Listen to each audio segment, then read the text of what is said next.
बोलाराम भैया, जय श्री राम। जय श्री राम, जय श्री राम। टिंकू ने आपके घर का पता दिया था। माफ़ी चाहती हूँ कि शाम के टाइम आई हूँ, क्योंकि ये टाइम आपका सुमन जी से बातचीत करने का रहता है ना, इसलिए मैं माफ़ी चाहती हूँ आपसे। अरे अरे, नहीं नहीं, माफ़ी की कोई बात नहीं है। माता बहनों के लिए तो ये भोलाराम हमेशा समय निकाल के रखता है, तो आप शर्मिंदा ना करें। टिंकू हमारा बहुत अच्छा परिचित है।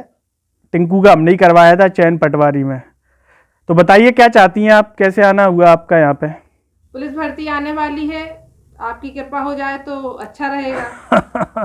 देखिए, हमारी कृपा क्या होगी, करने वाला तो भोले बाबा हैं, भगवान प्रभु श्री राम जी हैं, वही करते हैं, पूरी दुनिया चला रहे हैं।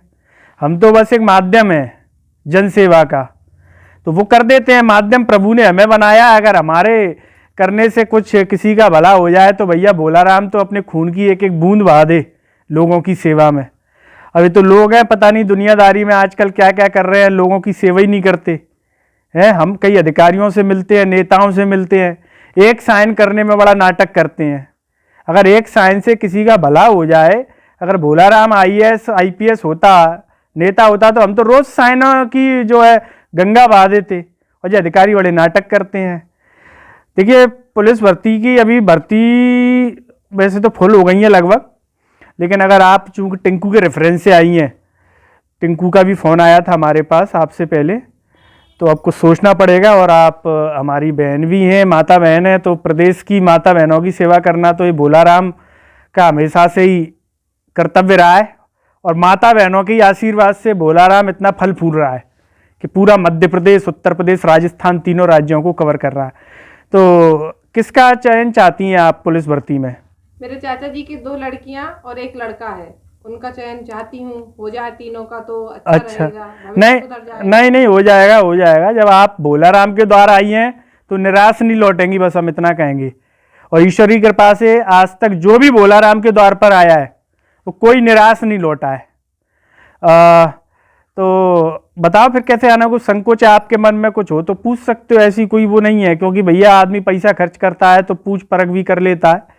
तो मन में अगर डाउट हो तो आप पूछ सकते हैं, कोई दिक्कत नहीं है। बोलाराम जी, ये पुलिस भर्ती में हो तो जाएगा ना? ये पटवारी जैसी ये दिक्कतें आ रही हैं, फर्जीवाड़ा, ये वो दुनिया भर की बातें जो हो रही हैं, ये तो नहीं होगा कुछ? देखिए, कोई दिक्कत नहीं है, ये तो जानबूझ करके कराई गई बातें हैं, हमने ही करवाई हैं सारी चीज़ें। और ऐसा हम पुलिस भर्ती में भी करवा देंगे चाहेंगे तो। लेकिन सिलेक्शन किसी का नहीं रुकेगा। जिसका धन हमारे पास आ गया, समझ लो उसका मन भी हमारे पास आ गया। और ये आपको पता चल जाएगा, जब आपका धन आ जाएगा तो आपका भी मन हमारे यहाँ आ जाएगा। हम ऐसी सेवा करते हैं, ठीक है? तो ऐसा नहीं है, कोई दिक्कत नहीं आएगी। जो तो क्या था कि कुछ लड़कों के हमारे पास पैसे नहीं पहुंचे थे, तो हमारी जो टीम काम करती है मध्य प्रदेश में, हमारे जो एजेंट हैं, उन्होंने ये पूरा इधर से उधर किया है। तो ऐसी कोई दिक्कत आपको आएगी नहीं, ठीक है?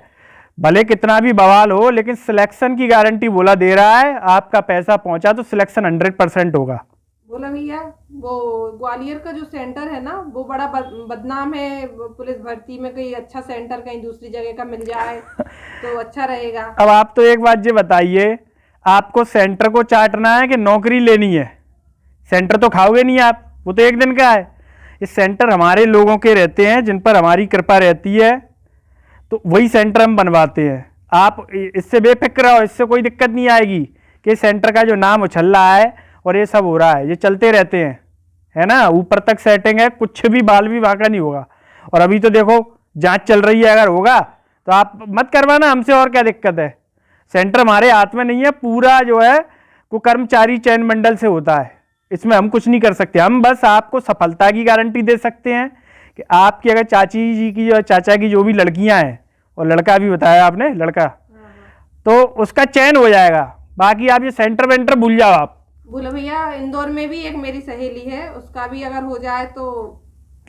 देखो, ऐसा है कि इंदौर में सहेली हो या सहेला हो, इंदौर में किसी का नहीं होगा। और इंदौर हम इसलिए भी नहीं करते हैं क्योंकि हमारी सुमन जब से इंदौर छोड़ के गई है, तो हमने इंदौर को बिल्कुल लिस्ट में ही नहीं रखा। हम चाह के भी वहाँ से नहीं करवाते हैं।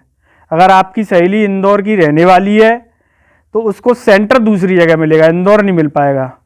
तो इंदौर हम करवाते ही नहीं है, इंदौर हम नहीं करवाते हैं। ग्वालियर, सागर, टीकमगढ़, इस साइड अगर करना हो तो कर ले। इंदौर हम कुछ नहीं, इंदौर का हमें कुछ भी पसंद ही नहीं आता है ना।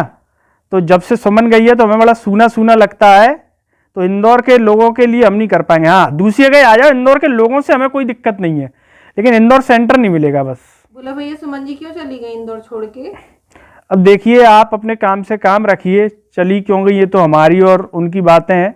आप जिस काम से आई हैं आप तो उस काम की बात कीजिए, ठीक है।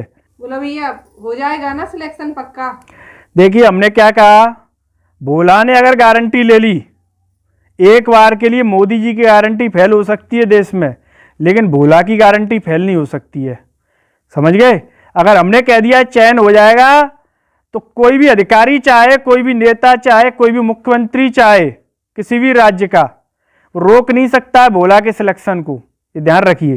तो आप बेफिक्र रहिए, किसी भी तरह की कोई दिक्कत नहीं आएगी, खुल के चयन होगा और डंके की चोट पे जो है हम आपको सिलेक्शन लेके देंगे, चाहे पुलिस भर्ती हो, चाहे पटवारी भर्ती हो, किसी भी प्रकार की भर्ती हो, मध्य प्रदेश में, उत्तर प्रदेश में, राजस्थान में, सबकी भोलाराम गारंटी ले रहा है, आपको कोई दिक्कत नहीं आएगी।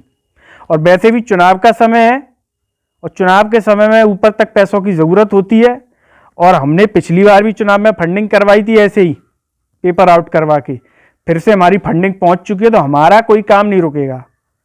और कुछ चाय वाय तो नहीं लेंगी आप? नहीं बोला भैया, धन्यवाद बहुत बहुत। चलिए, आप अब थोड़ा सा समय ज़्यादा ले लिया, जो है हमारा वक्त सुमन जी के। बोला भैया नहीं, कोई बात नहीं, माता बहन भोला से माफ़ी मांगे तो ये शोभा नहीं देता है। आप चली जाइए, अब हम क्या थोड़ा सा बात करेंगे, बहुत देर से जो है बात नहीं हो पाई। ठीक धन्यवाद। जी ठीक है।